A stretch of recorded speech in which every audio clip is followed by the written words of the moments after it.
مرثیہ مرثیہ اردو کے شعری اصناف میں سے ایک صنف ہے جس کا معنی رونا یا ماتم کرنا ہے۔ مرثیہ گوئی عربی سے فارسی اور فارسی سے اردو میں آئی۔ عربی مرنے والوں پر مرثیہ گوئی کرتے تھے، لیکن فارسی اور اردو میں مرثیہ گوئی واقعہ کربلا کے غم کی عکاسی کے لیے لکھی گئی۔ اس کی وجہ یہ تھی کہ دکن میں قطب شاہی کے امراء امامیہ مکتب سے تعلق رکھتے تھے، تو انہوں نے امام باڑوں میں مرثیہ گوئی کا انعقاد کروایا۔ سب سے پہلے مرثیہ گو شاعر دکن کے شاعر ملا وجہی ہیں۔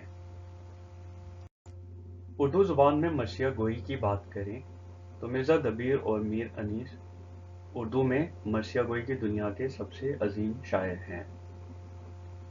میر انیس کی یہ مرثیہ گوئی ملاحظہ کریں: تھا حکم یہ یزید کا پانی بشر پئیں، گھوڑے پئیں سوار پئیں اور شتر پئیں، جو تشنہ لب جہاں کے ہیں وہ بے خطر پئیں، یہاں تک کہ سب چرند و پرند آن کر پئیں، کافر بھی گر پئیں تو نہ منع کیجیو، پر فاطمہ کے لال کو پانی نہ دیجیو۔